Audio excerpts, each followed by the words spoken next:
Yeah, Jack, Sharon, James. Yeah, we're good to go. Okay. So are we recording? Are we? Right. We're live, Chair. Yeah. Okay. Thank you very much. Thank you very much for coming along to the Local Government Pension Scheme Pension Board today, Friday the 15th of March at 10 a.m. Thank you for attending. Before we start, I just need to read a few notices. Attendance at this meeting. The Council will be holding this meeting electronically. Members of the public may also attend this meeting in an electronic capacity, and there is a link on the Council's website for them to do so. Members of the board are asked to keep their microphones switched off until called to speak and to switch their microphones off once they have finished speaking. Cameras may be left on throughout the meeting if members wish. If you experience connection or other technical issues, it may help you to switch off your camera. Cameras should be switched on when speaking in the meeting. To indicate a wish to speak, members should use the raised hand function. Use of the meeting chat function is exclusively for voting. At the end of the debate, on each item of business, there will be a vote. Members should vote using the meeting chat function by indicating for, against, or abstain. I will declare the results after each vote. Breaks of at least 15 minutes will be held every 2 hours and will be taken after a speaker in the debate has finished speaking. If we are voting, the vote will be concluded before the break is taken. Other breaks will be incorporated as appropriate. So chairman's announcements, membership changes, there's no membership changes this time. And apologies, we have apologies from Gail Johnson, Tim Perkins and James Kidd. Just to ask, the first time that anybody speaks, if they could introduce themselves and where they're from and their position on the board, that would be really very useful. Thank you. So at this point, I'd just like to ask, are there any members that wish to declare any financial or pecuniary interests related to specific matters on the agenda?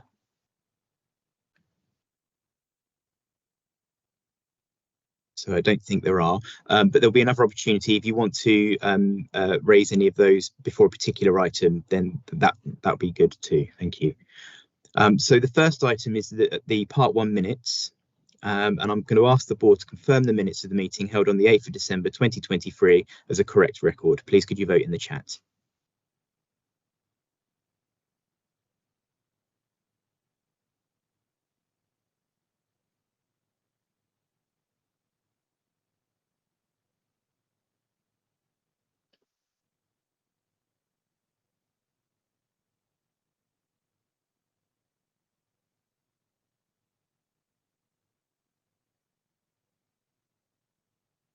Thank you very much. So the part 1 minutes have been agreed. Appreciate that. So item 2 is the Pension Fund's Treasury Management Strategy 2024 to 25, and that's going to be presented by Rob Winston. Thank you, Rob. Thank you, Chair. Yes, my name's Robert Winston. I'm the Finance Manager for the Hertfordshire Pension Fund. And this is the annual report to propose the 2024-25 Treasury Management Strategy for the investment of pension fund cash. This strategy was agreed at Pensions Committee last Friday. The fund's benchmark allocation for funds held by the pension fund for cash flow purposes is 1% of total pension fund assets. Based on the asset values as reported in the pension fund's most recent set of unaudited accounts, which are the 2022-23 accounts, the total was 5.7 billion. This would mean that a required cap of 57 million is required for 24-25. However, officers proposed to Pensions Committee that the cap would remain unchanged at 59 million as per the 2023-24 Treasury Management Strategy, as this value allows for an element of contingency if the fund's value was to increase in size over the next couple of years. Just to point out in the report, the funds held as of the 31st of January 2024 was 37.8 million. That was based on 2.4 million in the NatWest call account and 35.4 invested in the instant access money market funds. Just in context, I looked at the funds held yesterday and they've slightly gone down to 37.2 million, which is 2.8 million in the call account and 34.4 million in the money market funds. I didn't plan to go through all of the detail in Appendix A, but I'm happy to take any questions. Thank you very much, Rob. Are there any questions or comments? Give me a second. Jolien. Thanks, Chair. My name's Jolien Adam. I'm the employer rep for the Schools and Academies pool. I don't have any problem with the policy or the strategy. It was just a question around the NatWest account as to whether there's any capacity for that to be an interest-bearing account. It's small numbers in terms of the pension fund, but if there's on average £2.5 million in there, we, in my day job, use the same banking contract as HCC, and we've got a savings account or liquidity account that gets 3.25%. So that's about 80 grand of interest a year that could be easy money. I appreciate it's small. I just wonder if there's a reason that the fund doesn't access an account like that for the absolute liquid stuff. Yes, so currently we just keep a balance in the NatWest accounts between 2 million and 5.8 million. It's just a standard part of the day-to-day Treasury dealing as part of the pension fund, and where possible we will remove money out to put into the money market funds where necessary. But we don't have any sort of thought as to put it into another sort of NatWest account to get additional saving. But happy to let Patrick come in with an additional comment. Yeah, Patrick. Thanks, Jolien, for your comment. I guess that is something we can explore. We can talk to NatWest about setting up a sweep arrangement where the overnight balances are moved from the current accounts into a deposit account. I think it's a similar arrangement they have on the corporate side, but hasn't been explored on the pension side. I think the tendency has been to move balances into the money market funds where we get a higher yield than if we left it on a deposit account with NatWest. But we can have a look at what the sort of daily cash flow balances are and explore that further. Yeah, it's easy money if it's nothing to do for it. Thanks. Yeah. Thank you very much. Are there any further questions or comments on that item? No, in that case, I'd like to move to the recommendation. So the recommendation is that the pension board note and comment on the content of the report and the 2024-25 Treasury management strategy, which is set out in Appendix A. So could those who agree please state so in the comments?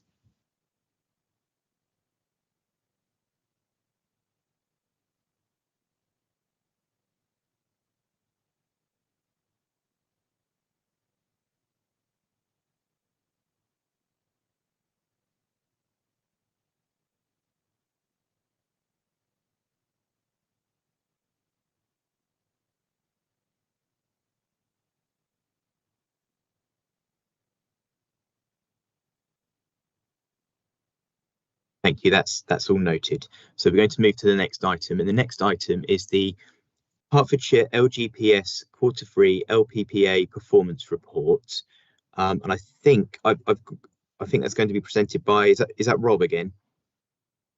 No, I think I'm going to cover that, Chair. Oh, you're going to cover that. Okay. Yeah, I'll cover that. Thank you. Thank you, John. Carry on. No problem. Good morning, everyone. Yes, I'm John Crowhurst. I'm the Operations and Commercial Director at LPPA, and we provide the Pensions Administration Service to the Hertfordshire County Pension Fund. So I'm going to talk through some of the key highlights from the Q3 performance report. I'll also give you a bit more of an update as to what performance looks like for Q4, given that Q3 ended at the end of December. And there's a couple of other projects that I'd like to give the pension board an update on. So casework performance overall was good. Now exceeding the 95% overall target. That's been consistent for the last 10 months. So certainly moved on back into sort of a BAU environment now. Performance for February was 97.83%. At an individual process level, the two key processes, so retirement performance was good, 98%, and the bereavement process was 93.2% for the period, so just below the target. I can confirm that for January it was 96.7 and for February 98.3. So the bereavement process is now also back in SLA. So casework performance overall has been good. From a help desk perspective, there's 2 pages I'd like to draw your attention to in the pack. They're pages 36 and 37. So what we've seen for the last few months is that the average wait time has stayed below our aspirational target of 4 minutes, which is good. The call volumes during December were a lot less, and that was because there was just less working days during the month of December. If you look at page 36, which shows the average wait time by a range, starting from under 2 minutes to over 15, what you can see is a significant improvement in that. So if we go back to January 2023, over 30% of the people calling were waiting over 15 minutes on average, which is obviously a significant proportion and a long wait time. And obviously, if you can see now up until December, it's now 0.2% wait over 15 minutes. So significantly improved, and you can see the ranges there have improved overall. Just to give you an indication as to how we handle the calls. So Mondays are our busiest day of the week. Any day after a bank holiday is a busy day for us, and typically Monday mornings are the busiest time of day. So we do deploy all of our available agents to take calls during that period. So we are maximising the number of people that can take calls. But the people that typically do wait over 4 minutes are normally on a Monday morning. So the distribution across the rest of the week is actually quite good. You can see also on page 37, at the bottom of that graph, you can see some percentages. So they represent the overall abandoned rate. So this is when people call into the help desk, select an IVR option to speak to an agent, and are then on hold. And you can see in January 2023, 10% of those callers were actually abandoning the call because they weren't waiting to get through to us. And now it's only 2%. So we're actually accepting more calls than we were a year ago. So help desk performance overall has significantly improved, which is positive. I move on to satisfaction. So the 2 areas that we provide some information onto the board is the help desk call satisfaction. As you can see, that's an improving trend. And then the retirement satisfaction. So the retirement satisfaction has also shown an improving trend during the period. And just to confirm that retirement satisfaction information that's in your pack on page 40 is specific to Hertfordshire retirees. So we spoke at the last board around what we were doing around member satisfaction, and in particular on retirement. So I've included some additional information this time that I'll just talk you through, which starts on page 59. So to give you some context around the volumes, so during Q3, so between October and December, we processed 587 retirements across the pension fund. 438 of those retirees received a survey online. So we had an email address that we could issue the survey, which is about 74%. And of those 438, 90 responded. So it's about 21% response rate. On average, across the pension funds that we work with, the average response rate is around 25%, I think. So it's not massively out from what we'd expect to see. And of the number that actually retired, so 5% have effectively come back and confirmed that they didn't have a positive experience when going through the process. So we've looked at these in more detail and have been for some time. And you won't be surprised to know that that members obviously want to be paid on their retirement date. And there's factors that contribute to our ability to be able to do that. So the first is the timeliness of the notification to LPPA. So how far in advance are we notified from the employer? And you won't be surprised to know that some notifications do come in later than we would expect them to. Then we've got how quickly do LPPA process the work? And then we've got, does the member have an AVC? So typically, if a member's got an AVC that has to go through this disinvestment process, on average, it takes about 22 days longer to complete the process. So that's why it's really important that we're notified as soon as possible when somebody is planning to retire. So some of the activity that we've been undertaking to improve those 3 areas. So the first is our employer engagement team have been working with employers to increase the uptake of the monthly returns. which is good. We are going to be supplying officers with an employer performance table that shows the timeliness of the submissions that we're receiving. And then I think between LPPA and the fund, we can work together to provide additional support and training to the employers that seem to be submitting the data to us later than we would expect. The second is the bit that is completely within LPPA's control, which is how quickly do we pick up a process. So you probably remember me speaking at the last board. We were picking up processes on day 5 at that time. So if we receive retirement options, for example, from a member today, we will pick it up on day 5 to process the payment. So we have reduced that to day 4. Which is good. So it's moving in the right direction. Our aspiration is to move that to a 24 or 48 hour turnaround, but that's just going to take some time. So we'll continue to provide updates to the pension board on the progress that we're making there. And thirdly, we have started to engage with the AVC providers to talk about how we can improve the information flow between the AVC provider and LPPA to speed up that disinvestment process. So that we can reduce the 22 days that it currently takes on average, and try and reduce that to speed up the whole process. So I think that's, it's moving in the right direction. There's some things that are completely within our control that we'll obviously be positively influencing, and there's some things that we probably need to do to work closer with employers on. But it's good that we've got more oversight and we've spent some more time looking at those things. The last 2 things I just wanted to mention, Chair, and then happy to take questions, is the monthly returns. So in Appendix B, in the performance report, we gave an update as to what percentage of employers had submitted their monthly return data. That has moved on. So we are getting more files in now. I'll just go back to April, May and June, so the first 3 months that we're expecting data from fund employers. We've now got 98% of the fund membership data in for April, May and June.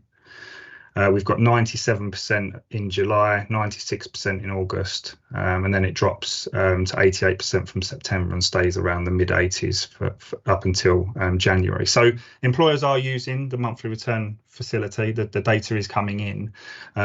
We have recently sent a communication to employers with some drop dead dates really for when we need the data, because there is a risk now that if it's not processed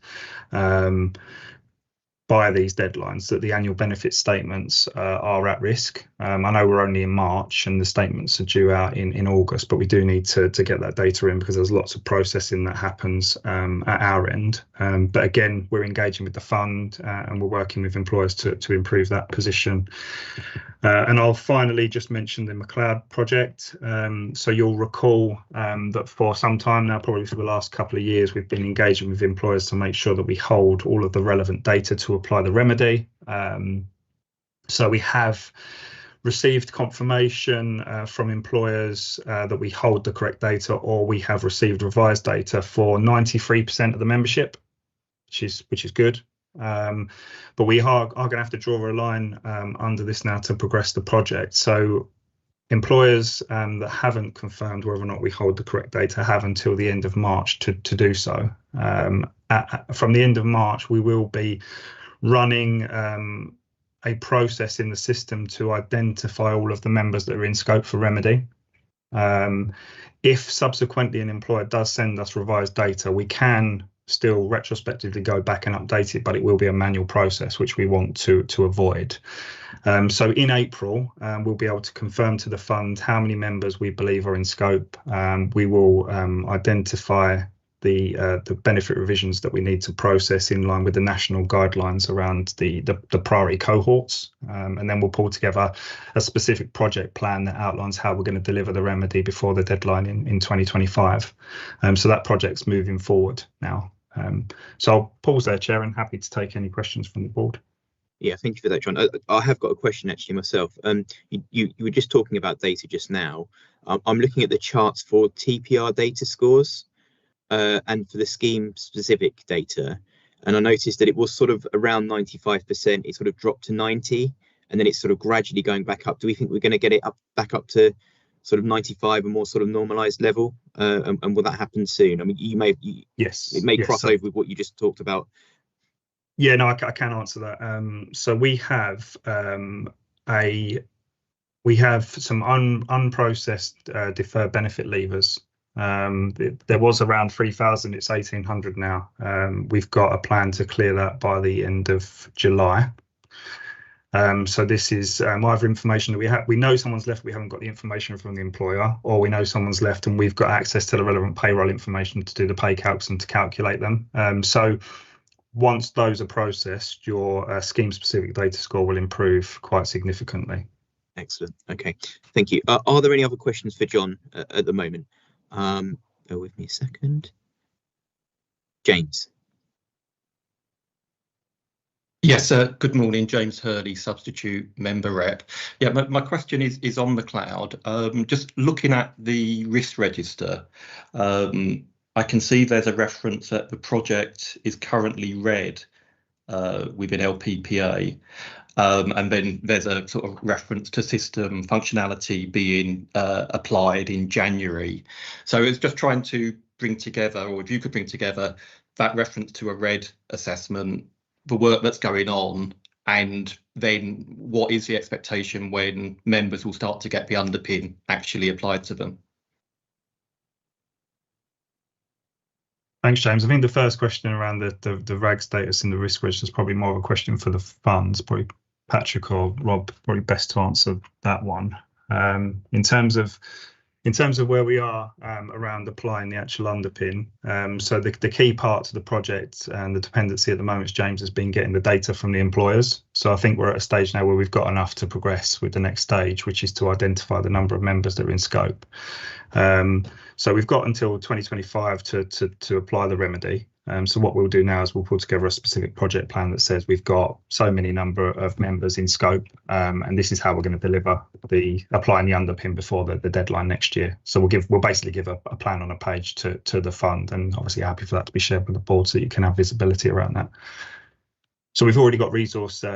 The functionality that you reference, so some of that's been deployed, some of it is coming later in the year. On the LG side, no concerns around that, and we have obviously got resource already deployed into the business and relevantly trained to pick this up when we're ready to go. So I think we'll be okay, but as you say, you need to see the plan that you can track against. Thank you. Are there any other questions or comments? I don't think there are. So in that case, we move to the recommendation. And the recommendation is that the pension board notes and comments on the content of the appendices. And could you please state in chat if you agree with that?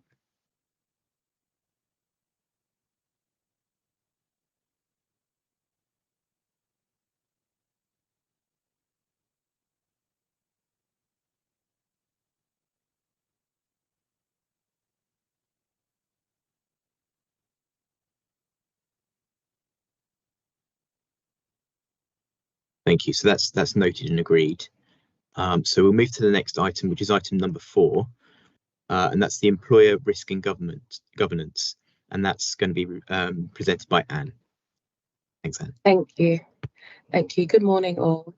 My name is Anna Mabiria. I'm the Senior Employer Risk and Governance Officer at the Pension Fund. So this is the Employer Risk and Governance Report for October to December 2023. The number of red risk-rated employers increased by 5 this quarter, which was driven by a net influx of new admission agreements. The number of employers being monitored under each risk category is outlined in Appendix A.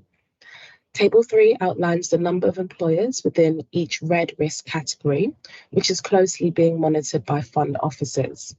The number of employers without indemnity arrangements has decreased by 1, as we have entered into a new agreement with an admitted body and their scheme employer, which includes guarantor arrangements. The number of outstanding admission agreements are highlighted in Table 5, which has increased by 5 this quarter. Now, fund officers have begun engaging with our procurement team, so the council's procurement team, to initiate contact with contractors directly to reduce the time taken to set up HCC admission agreements. The majority of outstanding agreements relate to academies, so we are setting up meetings with multi-academy trusts that are in the over-year category to provide them with further understanding about admission agreements and the importance of getting them signed promptly. Although they are all in compliance with our admission agreements delays policy and do have an intention of signing, the delays are just with legal reviews and going back and forth with their lawyers and our lawyers. We are also using this as an opportunity to understand whether there have been any members 2Ps that intend to retire imminently, just to ensure that they have a swift processing of access to their pension. Thank you, and I welcome your questions. Thank you, Anne. Are there any questions or comments? Jolyon. Thanks, Chair. It was just a question about the new admission agreements or the overall number of admission agreements going up, because I do notice I deal with other funds in my day job, and actually the Hertfordshire Fund's policies around fixed rate policy and things like that for when parties like schools and academies are doing outsourcings are very good and very clear. So hopefully that actually makes that process a lot smoother, because there's less to discuss, I suppose, at the point of admission. It's all set out in, a school has done an outsourcing for a contract, they have to guarantee it. There's usually a rate that passes through, so there's less discussion. So I wondered, is there something else that's going on that means they are taking longer than expected? Because that is a really good approach, and it cuts down all the kind of arguments about the legal side and who's doing what that I see with other funds. So I just wondered what it seems like we've got the right policies. I just wasn't quite sure why the number was therefore creeping up. Thank you, Jolyon. So I think the number has just naturally creeped up because of the number of contracts that have been let at the same time by various academies. So that's the reason why we've got an increase. However, we do also notice that some school business partners have been changed. So they're new to the LGPS 2P and admissions process. So they then instruct lawyers to facilitate this transfer. And sometimes it just is additional back and forth with the lawyers getting to grips with our policy and the wording of our admission agreements. But we do stay quite robust and firm with regards to very minimal changes in the admission agreements. It's just usually a lot of explaining that we need to do. Okay, thanks. Thank you. Thank you very much. Are there any further questions or comments? I don't think so. So can we move to the recommendation? And the recommendation is that the board notes the content of the report. If you could just confirm that in chat, please. Thank you.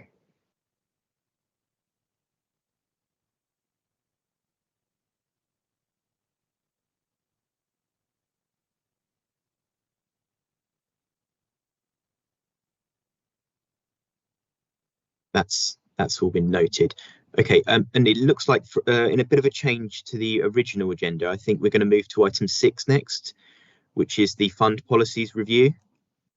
And I think that's again presented by Anne. Yes, thank you. Thank you. So in this paper, fund officers have reviewed the governance compliance statement, which sets out the fund's governance arrangements for the pension fund. This has been updated ahead of the year's audit comments, and the draft policy is in Appendix A. Now, the conflicts of interest policy has been developed following the implementation of the Pension Regulator's General Code of Practice, which outlines the current practices that the fund already has in place to manage conflicts of interest.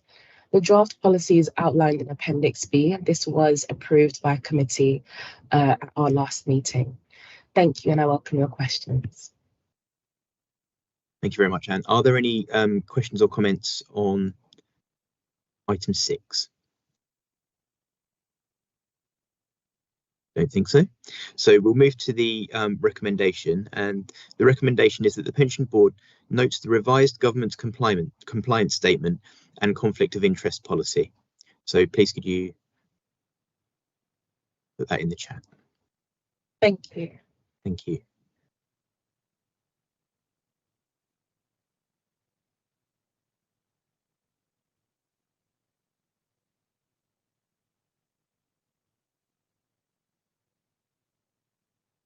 So that's been agreed and noted. So now we're going to move back to item 5, which is the Pensions Fund Risk Register report, and I think that's Rob Winston. Thanks, Rob. Thank you, Chair. So this is the quarterly risk register for the quarter ending December 2023. Officers feel that the current ratings are at an adequate level and should remain the same as the July to September 2023 risk register. However, I do want to point out that there's been 2 amendments to the register which don't actually affect the ratings. So previously, risk B7 geopolitical instability was in section B, but following discussion at the previous pension board, we have now moved that into section A, and it is now noted as risk A5.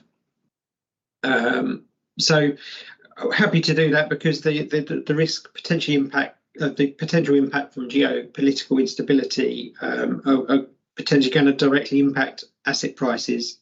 And although political instability can inflect inflation, which will have an impact on both assets but also the liabilities, officers are comfortable to move this to section A, since the Pensions Committee can take action to mitigate against this risk if required through the investment strategy.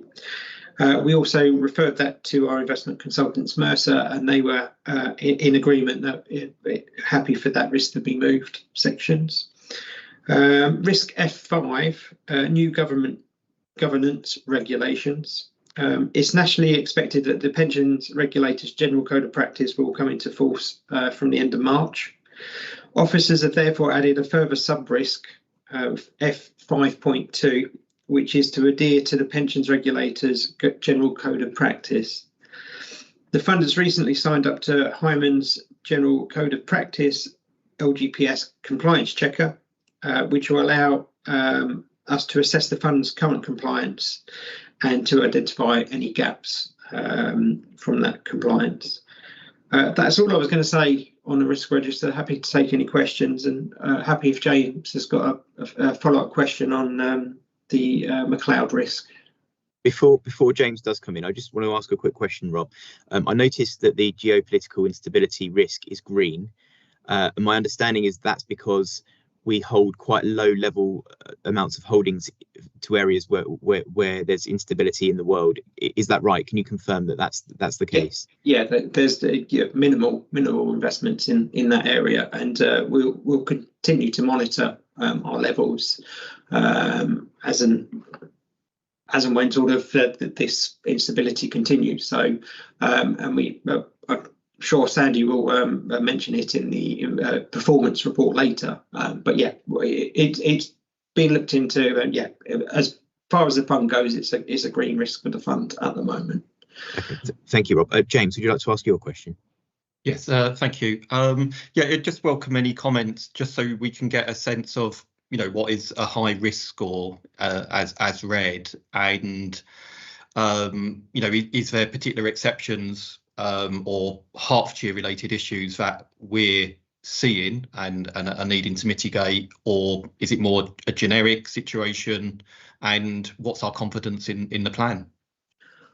Yeah, so from my point of view with the risk register, we're currently having it as an amber risk. We're sort of tolerating how it's moving along, and I understand that LPPA have it as a red risk, but we're confident that they'll get their systems and processes right, ready for implementation, and we can just work with them as and when the systems go live and the processes go live. So we're happy monitoring it at an amber risk, and we're in communication with the LPPA. So if anything was to go wrong, we'd jump on that straight away, because as far as our risk register is concerned, if anything turns red, we want to do whatever we can straight away, so it doesn't sort of cause any issues. Okay, thank you. Thanks. Thank you for the question. Are there any further questions or comments for Rob?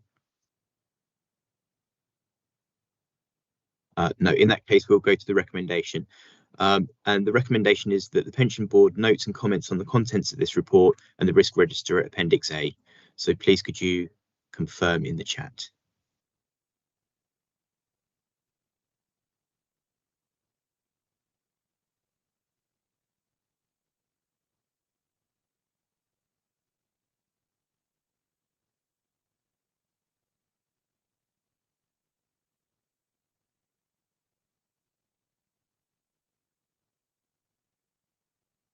Thank you. So that's confirmed. That's agreed. So we're going to move on to item number 7 now, and that's the investment consultancy objectives, and that's going to be presented by Patrick. Patrick. Thank you, Chairman. This report sets out objectives for the fund's relationship with the investment consultant Mercer. Back in 2019, the Competition and Markets Authority required occupational pension schemes to put in place investment consultancy objectives with their providers. The order also applied to the local government pension schemes, but has not been put into regulations by the DLUC. That's expected to happen as part of the pooling consultation that took place recently. So there will be a requirement to formally have these objectives in place, but the fund has had objectives with its consultant since 2019, and each year I'm required to submit a compliance statement to the CMA to set out that we have got these objectives in place. So we've undertaken recently a review of those objectives, and we commissioned the investment consultancy wing of Hyman's, our actuary, to look at the objectives we have in place, and the objectives are set out in Appendix A to this report, which is on page 131.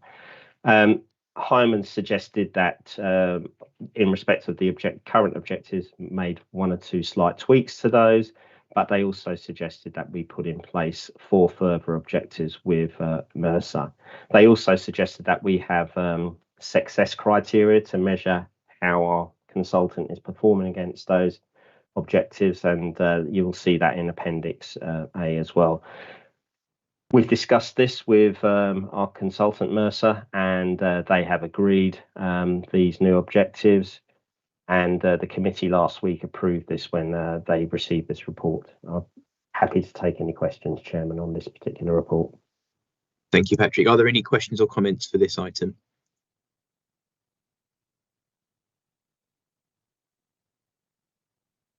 I think there are, Patrick. I think you're okay. In which case we'll move to the recommendation. And the recommendation is that the pension board reviews the contents of the report and notes the proposed objectives and success criteria set out in Appendix A of this report, agreed by the pension committee. So would you please confirm in the chat?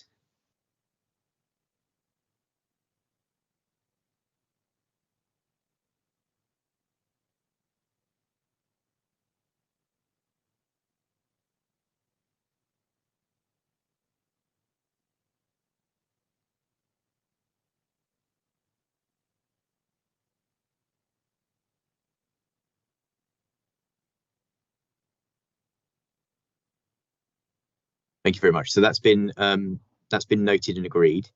So we're going to move to item 8, and that is the pension fund funding update and investment performance report as at the 31st of December 2023, and that's going to be Rob again. Thanks, Rob. Yeah. I'm just going to do a brief introduction before I hand over to our investment consultant, Sandy Dixon. So this is the funding update and investment performance report for the period October to December 2023.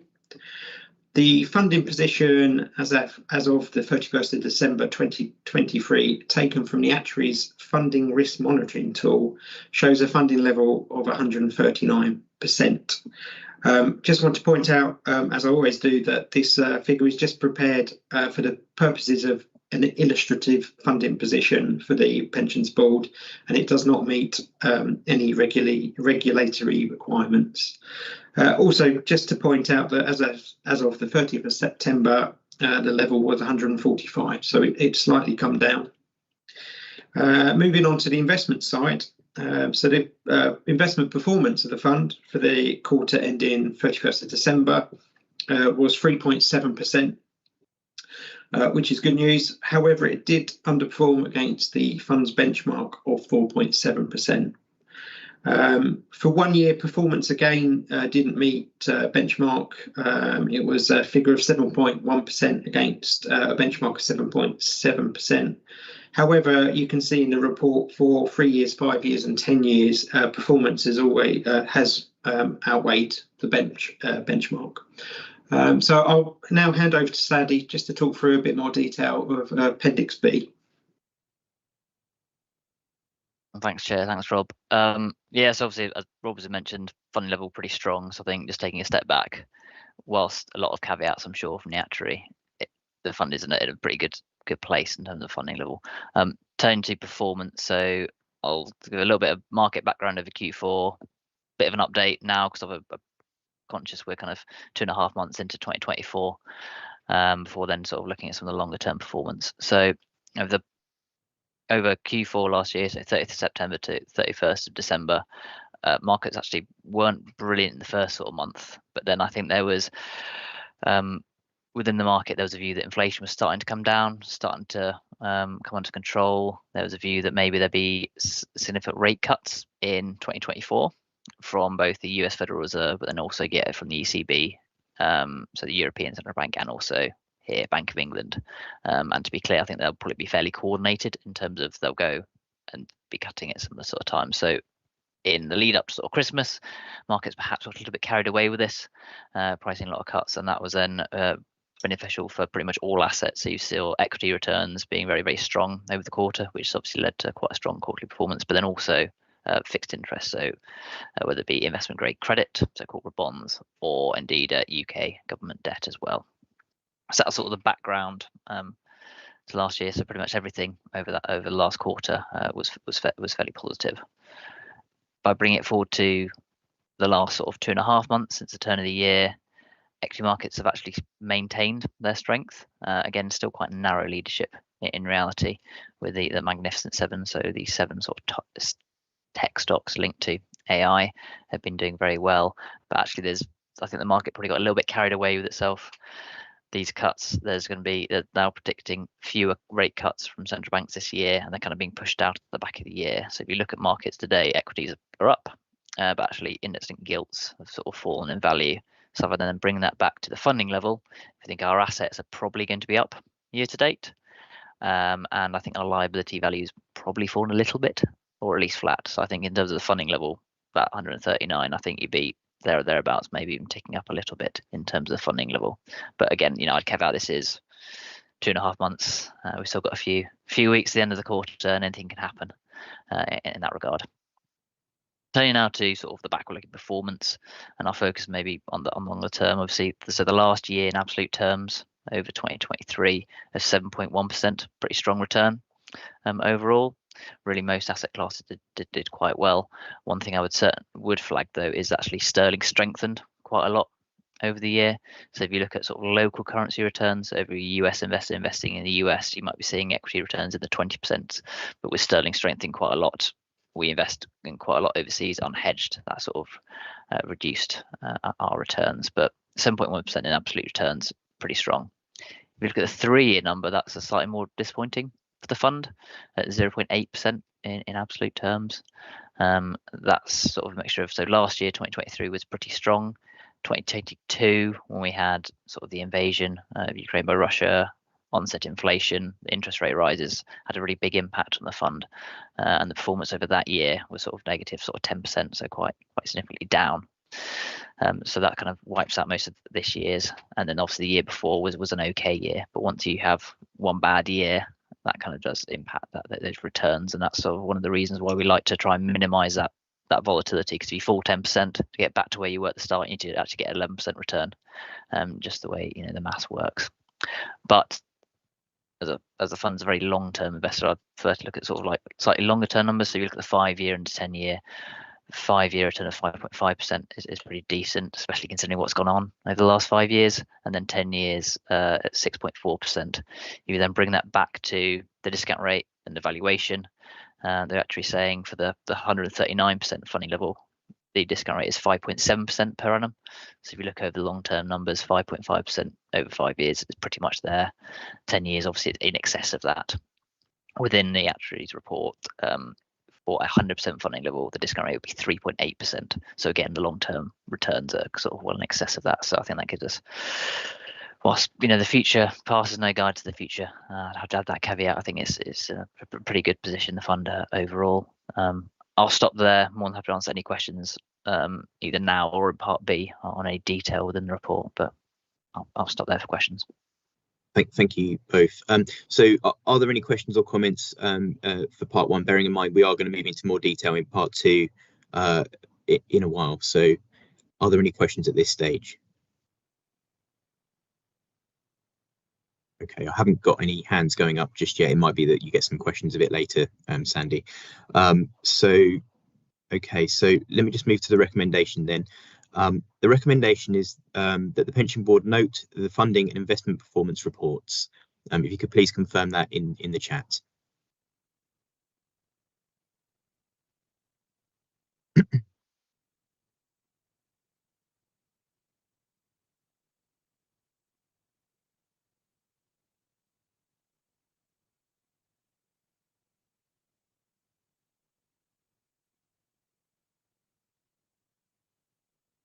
Thank you. So that's noted and agreed. So we're going to move to the next item, which is just a notice of dates of future meetings, which is all set out in the agenda. And the one thing that I might mention about that is that perhaps one of those meetings at least would be an in-person meeting at County Hall, but I don't think that's been decided yet. So it's just something to think about for the upcoming year. I think I'd like to have at least one in-person meeting.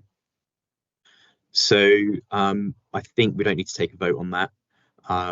We'll move to item 9, which is any other part one business, but there isn't any. So I think that actually ends the part one sort of element of the meeting. And I'm just waiting for the confirmation that the cameras have stopped, and then we can move into part two.